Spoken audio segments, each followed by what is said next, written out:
አለ ባለፈው እንደነገርኳችሁ እንግዲህ ማንንም አይመታውም አይነካው አይበገሬው ሲባል የነበረው የአሜሪካው F-35 የጦር ጀት በኢራን አየር መቃወሚያዎች ተመቶ መበተኑንና ባይከሰከስም ግን ጉዳት እንደደረሰበት ታውቆ ነበር። እሱንም ሳይንትኮም ራሱ የአሜሪካ ሴንትራል ኮማንድ አምኖ ነበር። አሁን ደግሞ እንግዲህ ሴንትራል ኢራን ውስጥ ማዕከላዊ ኢራን ውስጥ እንግዲህ የኢራን ኢስላሚክ ሪቮሉሽነሪ ጋርድ ሌላ F-35 የጦር ጀት መትቻለሁ ብሏል። ያሁኑ ግን ክሌም ብቻ ሳይሆን ለመምታቱ ማስረጃዎች ይዞ የፕሌኑን የተመታውን የጦር ጀት ፍርስራሾች ወር ስብርባሪዎች እንደ ማስረጃ አቅርቧል። ለምሳሌ እዚህ ጋር ከጀርባ የምታዩት እዚህ ጋር የምታዩት ሎጎ የኤፍ35 ፊን ላይ የኤፍ35 ፊኑ አማርኛም ነው ብቻ እዚህ ፓርቱ ላይ ያለ ሎጎ ነው። እነዚህ ሎጎዎች እንግዲህ ይህ የኤፍ35 የጦር ጀቶች ስቴሽን ያደረጉባቸውን ቦታዎችም የሚናገር ነው።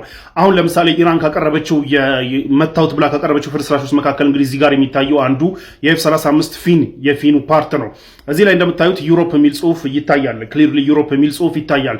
ይህ ማለት እንግዲህ ይህ ፕሌን የዩሮፕ ውስጥ ስቴሽን ያደረገ የዩኤስ ኤርፎርስ ፕሌን ነው። ኢራንም ይህንን ነው ክሌም እያደረገች ያለችው ዩሮፕ ውስጥ ስቴሽን እንዳደረገ ደርሰንበታል ብላለች። ለማንኛውም ይህንን ግን ክሮስ ቼክ እንዳደረኩት ነው። ለምሳሌ እዚህ ጋር እንደምታዩት የዩኤስ ኤርፎርስ ኢን ዩሮፕ የሚል ሎጎ ያለበት F35 ጉግል ላይ ኢዚሊ ማግኘት ትችላላችሁ። ብዙ አለ ላይክ እዛ ስቴሽን ያደረጉ F35ቶች ይህንን ፒክቸር ዙም ሳደርግላችሁ እዚህ ጋር ክሊርሊ እንደሚታየው ዩኤስ ኤርፎርስ ኢን ዩሮፕ የሚለው ከነ ሎጎ ይታያል። እዚህ ጋር እነዚህ እንግዲህ ዩኤስ ኤርፎርስ ዩሮፕ ውስጥ ስቴሽን ያደረጉ የዩኤስ ኤርፎርስ F35ቶች የሚኖራቸው ሎጎ ነው። አፓረንትሊ ናው እዚህ ፍርስራሽ ላይ ክሊርሊ እንደሚታየው ይህ ሎጎ በተወሰነ መልኩ የተጨራመተ ቢሆንም ዩሮፕ የሚለውና የሎጎ የተወሰኑ ፓርቶች ይታያሉ።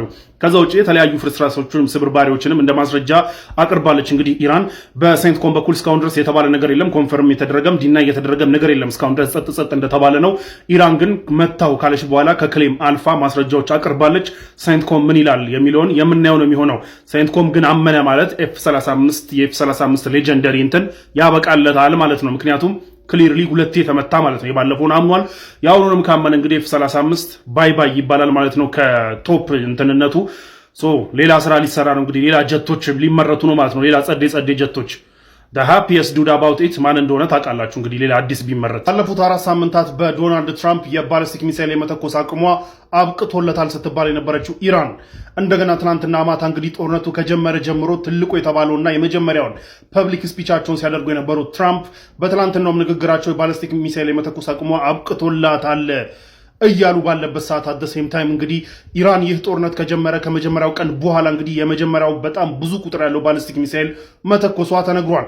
ትራምፕ ፐብሊክ ወጥተው ፊት ለፊት ኢራን መተኮስ አትችልም እያሉ ባለበት ሰዓት በጎን ግን ብሬኪንግ ኒውስ ተብሎ ትልቁ ባሊስቲክ ሚሳይል ቁጥር ያለው ባሊስቲክ ሚሳይል ወደ እስራኤል ተተኮሰ የሚል ሲታይ ነበረ። ውርደት ብርቁ አይደለም። ትራምፕ ብርቁ ስላልሆነ ምንም ማለት አይደለም። ኤኒዌይ ግን ትናንትና እንግዲህ የተኮሰችው ባሊስቲክ ሚሳይል ከባባድ ጉዳቶችን እስራኤል ላይ ወርደው ጉዳት አድርሰዋል። አብዛኞቹ የተተኮሱት ባሊስቲክ ሚሳይሎች እንግዲህ ሆራም ሻርፎር የሚባሉት የሚበተኑት እንደሆነ ነው እየተነገረ ያለው። ወርደው በጣም ብዙ ህንፃዎች ላይ ምናምን ከባባድ ጉዳት እንደደረሰ ታውቋል። ኢን ዘ ሚንታይም ደግሞ አብረው ከሂዝቦላ ጋር ሳይመልታኒየስ ሊሆኑ ጥቃቶች ተፈጽመዋል። ሂዝቦላም በዚህ ሲተኩስ ኢራንም በዚህ ሲተኩስ ነበርና የሂዝቦላም ወርዶ ጉዳት እንዳደረሰ ታውቋል። ከባባድ ጉዳቶች ደርሰዋል ምንም እንኳን ትራምፕ የለም ቢሉም ማለት ነው። በሌላ በኩል እንግዲህ ኢራን የሚድል ኢስት ውስጥ የሚገኙ ከአሜሪካ ጋር አብሮ የሚሰሩ የቴሌኮም ድርጅቶችን ኤንድ ተቋማትን ኤንድ የአሜሪካ ተቋማትን ማስጠንቀቋን ነግራችሁ ነበረ። እስከ ትላንትና ኤፕሪል 1 ድረስ እስከ ኤፕሪል 1 ማታ ድረስ እንግዲህ ዴድላይን ሰጥታ ነበር ኢራን።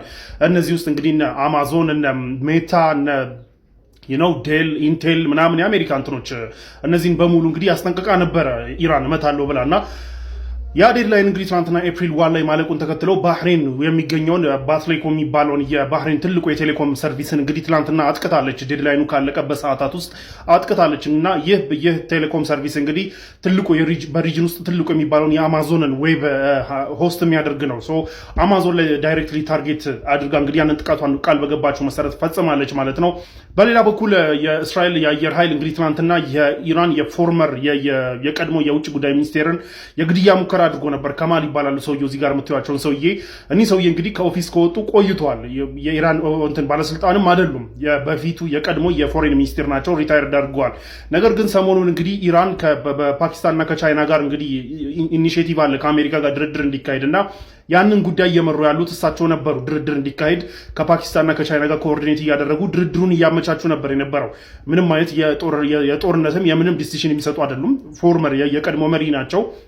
የቀድሞ ውጭ ጉዳይ ሚኒስቴር ናቸው። አሁን ሪታየርድ ናቸው። ነገር ግን የዲፕሎማሲ አቅማቸውን የዲፕሎማሲ ልምዳቸውን በመጠቀም ይህ ድርድር እንዲካሄድ የተቻላቸውን ጥረት እያደረጉ ባለበት ሰዓት ሰላም የማይወድላትና ድርድር ከተደረገ ሰላም ከወረደ የሚያሳክካት እስራኤል እንግዲህ እሳቸውንም ለመግደል ትላንትና ሙከራ አድርገው የነበረ ቢሆንም ሰውየው ሳይሞቱ ህይወታቸው ተርፏል። ጉዳት ደርሶባቸዋል፣ ግን ህይወታቸው ተርፏል። ይህም እንግዲህ እስራኤል ምን ያህል ሰላሙ እንዳይካሄድና ድርድሩ እንዳይካሄድ ምን ያህል እንደምትፈልግ የሚያሳይ ነው ተብሏል ማለት ነው። ለማንኛውም ዶናልድ ትራምፕ እንግዲህ ላለፉት 4 ሳምንታት ትዊተር ላይ በወጡ ቁጥርና ማይክ ባገኙ ቁጥር የኢራን ባሊስቲክ ሚሳይል የመተኮስ አቁም አብቅቶላታል፣ ተሸንፋለች እኮ ኢራን ቢሉም እስካሁን እየተኮሰች እንደውም የተኮሰችበትን ብዛት ትናንትና ጨምራ አሳይታለች። የባህር ኃይሉ አብቅቷል ቢሉም እስካሁን ድረስ ሆርሙዝ ሊከፈት አልቻለም። እሳቸውም የራሳቸው የሚኮሩበት ትልቁ አርማዳ ቢግ ቢዩቲፉል አርማዳ ሲሉት የነበረው ያ ሁሉ የጦር መርከብ ሊመጣና ወደ ሆርሙዝ ሊጠጋ አልቻለም። ሲጠሩት የነበረው ኔቶም ሆነ የአውሮፓ ሀገራቶች መጥተው ሊያስከፍቱ አልቻሉም። እኛም ጋር ነዳጅ ሊመጣ አልቻለም። ይህንን ሁሉ እያየን ባለንበት ሰዓት ግን ትራምፕ አሸንፈናል፣ የኢራን ኔቪም የለም፣ ባሊስቲክ ሚሳይሏም የለም ብለዋል። ከሁለት ቀን በፊት ማርች 31 ላይ እዚህ ጋር ከጀርባ የምታዩት የዩኤን ሂውማን ራይትስ ካውንስል በፍልስጤማውያን ጉዳይ 2 ሪዞሉሽኖችን ጉዳይ ለመወያየት እንግዲህ ተቀምጦ ነበረ። እነዚህ 2 ሪዞሉሽኖች ምንድነው የሚሉት? አንደኛው እስራኤል ኢሌጋል የሆነ ወረራዋን እንድታቆም የሚጠይቅና ሁለተኛው ደግሞ የፍልስጤማውያንን የራስን ዕድል በራስ የመወሰን መብት የሚጠይቅ ነው። ሁለቱም ሪዞሉሽኖች ዘ ጉድ ቲንግ አዶፕት ተደርጓል። ዘ ባድ ቲንግ ምንድነው? ኢትስ ፖይንትለስ። ሂውማን ራይትስ ካውንስል የሚባለው ዩኤን ሴኪሪቲ ካውንስል፣ ሂውማን ራይትስ ካውንስል፣ ኢንተርናሽናል ሎ ምናምን የሚባል ነገር ሳክስ ነው። ሪዞሉሽን አዶፕት ተደረገም አልተደረገም ዩኤን ሂውማን ራይትስ ካውንስል የሆነ ነገር አላለም ምድር ላይ የሚለውጠው ነገር የለም። ፈርስት ኦፍ ኦል ማለት ነው የለም። ይህንን እንወቅና እነዚህ ሪዞሉሽኖች እንያቸው። የመጀመሪያ ሪዞሉሽን እንግዲህ እዚህ ጋር እንደምታዩት የዩኤን ሂውማን ራይትስ ካውንስል ኦፊሻል ፌስቡክ ፔጁ ላይ ፖስት እንዳደረገው እስራኤል ኢሌጋል የሆነ ወረራዋን እንድታቆም በተለይ ዌስት ባንክ ላይ ፍልስጤማውያን መሬቶች የሆኑት ዌስት ባንክ ላይ ሰሞኑን አናውንስ ያደረገችው ኢሌጋል የሆነ ወረራ አለ። ይህንን ወረራዋን ኢሚዲየትሊ እንድታቆም፣ የፍልስጤማውያንን ንብረት መውረስ፣ ንብረታቸውን ማውደም፣ ቤታቸውን ማውደም፣ ከቤታቸው ማፈናቀል እንዲሁም ደግሞ ንብረታቸውን እንዳለ ይዘው እንግዲህ ማፈናቀልና የራሳቸውን ዜጎች እስራኤላውያንን አምጥቶ ኢሌጋሊ ማስፈር የሚል ባጭሩ ለሁላችንም በሚገባ ቃል ቅኝ ግዛቷን ኢሚዲየትሊ ታቁም ብሎ የሚጠይቅ ሲሆን እዚህ ላይ እንግዲህ ቮት ካደረጉት መካከል ቅኝ ግዛትን አምርራ ትቃወም ኖ ወረራው ይቀጥል ብላ ቮት ማድረጓ የሚያነጋግር ሆኗል። ናው ይህ ሚ ፐርሰናሊ ኢፍ ዩ አስክ ሚ የሆኑ ካልኩሌሽኖች ሊኖሩት ይችላሉ ከኢትዮጵያ ናሽናል ኢንትረስት አንጻር እዛ ጋር ኖ አላልም ፖይንትለስ ነው። ግን ይሄንን ግን እንደዚህ አድርገን ብናልፍ የምናገኘው ጥቅም ሊኖር ይችላል የሚል ካልኩሌሽኖች ሊኖሩ እንደሚችሉ ይገባኛል። ነገር ግን ማይ ኩዌስችን ግን ምንድነው እዚህ ጋር ወዲያው ሁለተኛው ሪዞሉሽን ላይ ከዚህ ጋር የሚጋጭ ቮት መሰጠቱ ነው። ሁለተኛው ሪዞሉሽን እንግዲህ ፍልስጤማውያን እዚህ ጋር የምታዩት ፍልስጤማውያን የራሳቸውን እድል በራሳቸው የመወሰን የሚል ጉዳይ ነው። በዚህ ጉዳይ ሁለተኛው ሪዞሉሽን እና እዛ ውስጥ ሜንሽን የተደረገው ዲቴይል ምንድነው ከቤታቸው ያለመፈናቀል፣ የመኖር መብታቸው፣ የመከበር መብታቸውን የማግኘት ንብረታቸውን ያለመቀማት ምናምናና የመሳሰሉ ነገራቶች እነዚህ ሰብአዊ መብቶቻቸውና በሀገራቸው ላይ በገዛ መሬታቸው ላይ የራሳቸውን እድል በራሳቸው መወሰንና እንዲሁም የፍልስጤማውያን መሬትና አንድነት የመጠበቅ መብታቸው ኦር ፍልስጤማውያን ስቴት የሚባለው ነገር የመጠበቅ መብታቸው ይከበር የሚለው ላይ ደግሞ አዎ ይከበር ብላ በመፈክር ቮት አድርጋለች ኢትዮጵያ። ናው ማይ ኩዌስችን ከየትኛው ነሽ ነው? ኢትዮጵያ ምን ክላሽ አላደረገም እንደዚህ ጋር። አሁን እዚህ ጋር ማይ ኩዌስችን ምንድነው? መጀመሪያ ላይ ኖ ወረራው ይቀጥል ብሎ ቮት ያደረገችው ኢትዮጵያ፣ ሁለተኛው ላይ ደግሞ ወረራው የሚያመጣውን ቀውስ ኖ አይኑር ወረራው ይቀጥል ብላ ቮት ካደረገች በኋላ ሁለተኛው ደግሞ ኖ ወረራው አይቀጥል ብላ ቮት ማድረጓ ምንድነው? ዋትስ ዘ ኢንተረስት ላይክ አልገባኝም። ነው ወይስ ጀለስ ኖ እና የስ የሚለው በተን ተምታቶበት ነው ሆነ አንደኛው ላይ ኖ አንደኛው ላይ የስ ያለው? እኔ ሴንስ ሊሰጠኝ አልቻለም። ክላሽ ያደረጉ ነገራቶች አሉ። በፋይናል ላይን ምንድነው? የሂውማን ራይትስ ካውንስል የሆነ ነገር አላለም የሚመጣ ለውጥ የለም፣ ምድር ላይ የሚመጣ ለውጥ የለም። ነገር ግን ኢትዮጵያ እንግዲህ እንደምታውቁት ለአፍሪካ ሀገራቶች የነጻነት ቀንዲል ነች። ቅኝ ግዛትን አምርራ የምትቃወም ነች። ከዚህ በፊት በነበሩ ሪሌሽኖች ደግሞ በፍልስጤምና በእስራኤል ጉዳይ ስትራቴጂክ አምቢጉቲን የምትጠቀመው ለሁለቱም አንተምተው ነው ትለኝ የነበረው እንጂ ለአንደኛው ሙሉ ለሙሉ የሆነ ድጋፍ ሰጥታ አታውቅም። ኢትዮጵያ በዚህ አቋሟ ትታወቃለች።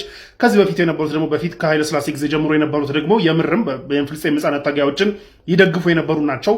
በእነሱ የአሁኑን መመዘን አንችልም። እንደ ሀገር ስናየው፣ እንደ ሀገር ኢንተረስት ስናየው አፄ ኃይለ ሥላሴ ጊዜ የነበሩና አሁን ያሉ ነገራቶች ሙሉ ለሙሉ የሚለዋወጡ ስለሆኑ ልክ እንደ አፄ ኃይለ ሥላሴ መሆን ላንችል እንችላለን ከብዙ ኢንተረስቶች አንጻር። ነገር ግን አትሊስት አንድ ኢሜጅ አለን። ኢትዮጵያውያን ቢልድ ያደረግነው አንድ ኢሜጅ አለ። እሱንም ቅኝ ግዛትን አምርሮ መቃወም፣ አምርሮ መታገልና እንዲሁም ሌሎች እንዲታገሉትና ለሌሎች ነፃነት ብርሃን የሆነናችናል። በዚህም እድሜ ልካችንን ስንፎክር ነው ያለነው። መፎከራችንንም እንቀጥላለን። ነገር ግን እዚህ ጋር ደግሞ ወረራ ይቀጥልብን ቮት ማድረጋችን ክላሽ አያደርግም ወይ? ምንሽ የሚየ ኢትዮጵያ ቢዮንድ ዘገባ ሁርሙዝ ሰርጥ ምን ይሻለዋል? የኢትዮጵያ ነዳጆች ጭነው የቆሙት 3 መርከቦችስ ምን ያህል ሊትር ነዳጅ ይዘው ነው የቆሙት የሚለውን እናውራ። እንግዲህ ዶናልድ ትራምፕ እና ቤንያሚን ኔታንያሁ ስቱፒድሊ የጀመሩት ጦርነት ዓለምን በሙሉ ሆስቴጅ አድርጎ ሁርሙዝ ሰርጥ ተዘግቶ ዓለም በሙሉ እንግዲህ እንደ ታጋች ተይዞ እየተጨነቀ ያለበት ሁኔታ ነው ያለው። እኛም ሀገር ያለውን ጭንቀት እንደምታዩት ነው። ይህ ደግሞ እኛ ሀገር ብቻ ሳይሆን በመላው ዓለም ደግሞ ኤክስፒሪየንስ እየተደረገ ነው ያለው። እኛ ላይ ጸና ያለ ነገር ቢኖርም ህዝብ ብዛታችንም ምናችንም ተጨማምሮ ማለት ነው። ለማንኛውም እንግዲህ ሁርሙዝ ሰርጥን ዶናልድ ትራምፕ በትናንትናው ማታ ንግግራቸው እንግዲህ መፍትሄ ያመጣሉ ተብሎ ሲጠበቁ የነበሩት ዶናልድ ትራምፕ ራሳቸው የፈተፈቱትን ሜስ ራሳቸው ያጨማለቁትን ስራ ትተው ኢግኖር አድርገው መውጣታቸውን ሊወጡ እንዳሰቡና እኛ አሜሪካውያን ነዳጅ ላይ የሁርሙዝ ሰርጥ ተዘጋ አልተዘጋ ጉዳያችን አይደለም፣ እዛ ላይ ዲፔንደንት አይደለንም፣ እዛ ላይ ዲፔንደንት የሆናቸው ሀገራቶች መፍትሄ ፈልጉ፣ ለራሳቸውን አያገባኝም ብለዋል። ይህ የመጨረሻ ኢሪስፖንስብል የሆነ ንግግርና ኢሪስፖንስብል ከሆነ ሰው የሚጠበቅ ንግግር ነው። ከትራምፕ አይነት ሰው የሚጠበቅ ንግግር ነው። ያለምንም ምክንያት የጀመረውን ያጨማለቀውን ሜስ ለሁሉም ዓለም አከፋፍሎ ሲያበቃ እኔ ምን አገባኝ ብለዋል በትናንትናው ዕለት። ናው ትራምፕ እኔ ምን አገባኝ ማለቱን ተከትሎ እንግዲህ the only way ሁርሙዝ ሊከፈት የሚችለው በዲፕሎማሲ ነው። there is no way ሁርሙዝ በጉልበት ሊከፈት የሚችልበት ምንም አይነት መንገድ የለም። የኢራን መንግስትን ብታፈራርስና የኢራንን መንግስት ፍርስርስ አድርገህ ብጠፋ ራሱ ኢራን ውስጥ የሚፈጠሩ ትንንሽ ታጣቂዎች ሁርሙዝ ሰርጥን ብቻቸውን ለመቆጣጠር ሁሉም መሯሯጡ አይቀርም። there is no safe way ከዲፕሎማሲ ውጪ ሁርሙዝ ሰርጥን የማስከፈት there is no ሌላ የጉልበት የማያዋጣ መሆኑ አሁን ዓለም በሙሉ የተስማማበት ነው። ናው ዶናልድ ትራምፕ ያንን መናገራቸውን ተከትሎ እንግዲህ በዩኬ የሚመራ 40 ሀገራቶችን ያቀፈ ቡድን እንግዲህ ሁርሙዝ ሰርጥን በምን አይነት ፖለቲካልና ዲፕሎማቲክ ወይ እንክፈት የሚል ውይይት እንግዲህ ተጠርቷል። ይህ የተጠራው እንግዲህ በዩኬ ነው። ዩኬ የዩሮፕ ሀገራቶች በጣም ዲፔንደንት ናቸው በሁርሙዝ ሰርጥ። እነዚህ 40 ሀገራቶች ውስጥ እንግዲህ የሚድል ኢስት ሀገራቶች ነዳጅ በመሸጥ የሚተዳደሩት የሚድል ኢስት ሀገራቶችም ተካተውበታል። እንዲሁም ደግሞ የኤዥያ ሀገራቶች እነዚህ 40 ሀገራቶች ውስጥ አሉ። እንግዲህ ዶናልድ ትራምፕ ያጨማልቁትን ጨምላቃ ስራ እንዴት አድርገን እንፍታና ራሳችንን ሴቭ እናድርግ በሚል በየትኛው ፖለቲካልና ዲፕሎማቲክ ወይ ነው ልንፈታ ምንችለው የሚለውን ሚንሶች መንገዶች ኤክስፕሎር ለማድረግ እንግዲህ ውይይቶች ተጀምረዋል። ዳስ ዘ ኦንሊ ዌይ ሁርሙዝ ሊከፈት የሚችልበትና አሁን ዓለም ተስፋ እያደረገ ያለው ይህንን ጉዳይ ነው። ይህን ተስፋ በሚያጠናክር መልኩ ደግሞ በኢራን በኩል አሁን የአውሮፓ ሀገራቶች የሚድልስት ሀገራቶችና የኤዥያ ሀገራቶች ሁርሙዝ ሰርጥን እንዴት አድርጎ መጠቀም እንዳለባቸው ከኛ ጋር ዲል ለማድረግ ከፈለጉ ዊ አር ኦፕን ዲል ለማድረግ በጣም ክፍት ነን፣ እንዲጠቀሙም ለመፍቀድ ክፍት ነን፣ የእኛን ሀሳብ የሚሰሙ ከሆነ የሚል ነገራቶች አሉ። በኢራን በኩል ያለው ሀሳብ እንግዲህ ምንድነው? ሁርሙዝ ሰርጥን ከዚህ በኋላ በነፃ የሚባል ነገር የለም፣ ክፍያ ይከፍላሉ። ስለ ክፍያው እናውራ ነው። በኢራን በኩል ያለው ዲል ስለ ክፍያው እናውራ ነው። ኢራን እንግዲህ የኢራን ኦፊሻሎች እየተናገሩ ያሉት ነገር ምንድነው? ከሁርሙዝ ሰርጥ ኢራን እስከዛሬ ከነዳጅ ሽያጭ ከምታገኘው ገንዘብ የበለጠ ከሁርሙዝ ሰርጥ ለማግኘት እንግዲህ እቅድ አላት። እነዚህ መርከቦች እንግዲህ ነዳጅ ጭነው በሁርሙዝ ባለፉ ቁጥር የሚከፍሉት ክፍያ ምን ያህል ነው የሚለውን እናውራ። ይህ በጣም ደስ የሚል ነገር ነው። በዲፕሎማሲ ለማውራት ከፈለጋችሁ ዊ አር ሬዲ ብለዋል ኢራኖች። ናው በዲፕሎማሲ እንግዲህ እነዚህ ሀገራቶች ተወያይተው ሁርሙዝ ሰርጥን በሆነ ክፍያ ከዚህ በኋላ ለኢራን መከፈሉ የማይቀር ከሆነ በሆነ ክፍያው ማንንም የማይጎዳ እንዲሆን በምን ያህል ክፍያ የሚለውን ሊወያዩ የሚችሉበት ፕሮባቢሊቲ እንዳለ እየተነገረ ነው። ዳስ ዘ ኦንሊ ኦፕሽን። ትራምፕ በጉልበት ሞክረዋል፣ አይሆንምም። ኢንሴን ካልሆንክ በስተቀር አንድ ሴን የሆነ ሰው በጉልበት ማስከፈት እንደማይችል አሳምሮ ያውቃል። ኔቶ፣ የአውሮፓ ሀገራቶች ኤቭሪበዲ ተሰብስቦ መጥቶ በጉልበት ለማስከፈት ያልቻለው ኢትስ ኢምፖሲብል መሆኑን ተከትሎ ነው። ስለዚህ በዲፕሎማሲ ለመፍታት እንቅስቃሴዎች እየተደረጉ ነው። ይህ በጣም ተስፋ የሚሰጥና ዓለምን ተስፋ ሊሰጠው የሚችል ጉዳይ ነው። ናው ወደ 400 የሚጠጉ መርከቦች ነዳጅ ጭነውና ነዳጅ ያልጫኑም ሊጭኑ የመጡም ወደ 400 የሚጠጉ መርከቦች ሁርሙዝ ሰርጥ መዘጋቱን ተከትሎ ባህር ላይ ስታክ አድርጎ ፐርሺያን ገልፍ ላይ ስታክ አድርጎ ተቀምጠዋል። ከዚህ ውስጥ እንግዲህ 3 የኢትዮጵያ ነዳጅ የጫኑ መርከቦች እንዳሉበት ነው እየተነገረ ያለው። ናው ኢትዮጵያ ምንድነው ከ60% የሚሆን አሁን በተለይ አገሪቷ ውስጥ የተፈጠረው እጥረት የናፍጣ እጥረት ነው። ናፍጣ በጣም ሲሪየስ የሆነ ነዳጅ ነው። ትልልቅ ከባባድ መኪኖች፣ ሸቀጦች፣ መሰረታዊ የምግብ ሸቀጦችን እንኳን እኛ ከኢምፖርት ነው የምናደርገው። መሰረታዊ የሚባሉት ዘይት፣ ምስር ምናምን ሁሉ ኢምፖርት አድርገን የምንጠቀም ሰዎች ነን እና ሩዝ ምናምን ስታፍ እነዚህን እንኳን ከጅቡቲ የሚያንቀሳቅሱ በሀገር ውስጥ ያሉትን እንቅስቃሴዎች እህል ከአንድ ቦታ አንድ ቦታ ምናምን የመሳሰሉ ነገራቶችን የሚያንቀሳቅሱት ከባባድ መኪኖች ናፍጣ ነው የሚጠቀሙት። ከዛ ውጭ ናፍጣ ይጠቀማል። ይህንን ተከትሎ የናፍጣ እጥረት የሚያመጣው ጉዳት በጣም ትልቅ ነው። ናው እኛ ላይ ደግሞ በእንቅርት ላይ ጆሮ ደግፍ እንዲሉ ናፍጣችንን 60% የሚሆነውን ናፍጣችንን ኢምፖርት የምናደርገው ከኩዌት ነበር። ኩዌት ደግሞ ሁርሙዝ ከተዘጋ there is no other way በሁርሙዝ ነው the only way አልፈን የምንመጣው። ናው 60% by the way ይሄንን የንግድና ቀጣናዊ ትስስር ሚኒስቴር ነው ይሄንን ኢንፎርሜሽን ያወጣው። 60% ናፍጣችንን ከኩዌት የምንቀዳ ሰዎችና እንዲሁም ደግሞ 100% ደግሞ ጄት ፊውል የአውሮፕላን ነዳጃችንን የምንቀዳው ከኩዌት ነው። ናው ሁርሙዝ መዘጋቱን ተከትሎ there is no other way ሊመጣ የሚችልበት there is no other way ይህንን ተከትሎ እንግዲህ በግዢ ሂደት ላይ ነበረና ግዢው አልቆ እንግዲህ መርከብ ላይ ያለ 120,000 ሜትሪክ ቶን ወይም በሊትር ሲቀየር ወደ 120 ሚሊዮን ሊትር ናፍጣ ስታክ አድርጎ ቀርቷል። እዛ ሁርሙዝ ሰርጥ ላይ መርከብ ላይ ተጭኖ ቁጭ ብሏል ሁርሙዝ መዘጋቱን ተከትሎ። እንዲሁም ደግሞ 60 ሚሊዮን የሚሆነው የ60 ሚሊዮን ሜትሪክ ቶን የጄት ፊውል ወይም በሊትር ሲቀየር 60 ሚሊዮን ሊትር የሚሆነው ወር 60,000 ሜትሪክ ቶን የሚሆነው የጄት ፊውልም እዛው ስታክ አድርጎ ቀርቷል። እነዚህ ሶስት መርከቦች እንግዲህ የኢትዮጵያ ነዳጅ ያሉት መርከቦች 120 ሚሊዮን ሊትር ናፍጣና 60 ሚሊዮን ሊትር ጄት ፊውል የአውሮፕላን ነዳጅ ጭነው ሁርሙዝ መዘጋቱን ተከትሎ ስታክ አድርገዋል። ከእነዚህ ሶስት መርከቦች እንግዲህ ሌሎች ስታክ ካደረጉ 400 ነዳጅ ጫኝና የሌላ የንግድ መርከቦች ውስጥ ሶስቱ እንግዲህ የኢትዮጵያ ሶስቱም እዛ ውስጥ እንዳሉ እየተነገረ ያለው ናው the only option ድርድርና በፒስፉል በሆነ ወይ መክፈት ነው the only option። ዶናልድ ትራምፕ አጨማልቀው አያገባኝም ብለው ዞር ብለዋል።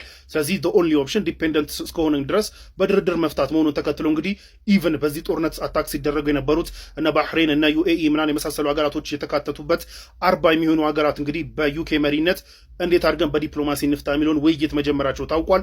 በኢራን በኩልም ደግሞ ኦኬ ዳስ ጉድ ሙቭ በዲፕሎማሲ ከሆነ እኛም ይመቸናል፣ የኛ ያወጣነው ህግ አለ ከሱ ጋር እንዴት አድርገን እናስማማውና እንክፈት የሚለውን እንወያይበት የሚል ከኢራንም በኩል መምጣቱን ተከትሎ this is a good development ዓለም ተስፋ እያደረጉ ያለው ዴቨሎፕመንት ይሄ ነው። በጣም በቅርብ ጊዜ ውስጥ ሁርሙዝ ተከፍቶ እንግዲህ እነዚህ ነዳጅ ጫኑ መርከቦች የኢትዮጵያ ነዳጅ ጫኑ መርከቦችም በተወሰኑ ቀናት መጥተው እፎይታ ይሰጡናል ብለን ተስፋ እናደርጋለን። በዚህ ሰዓት ተስፋችን ማን ላይ ነው? አላህ ላይ ብቻ ነው ማለት ነው። ምድር ላይ ያለ ማንም ሊያስከፍተው ስላልቻለ ሁርሙዝን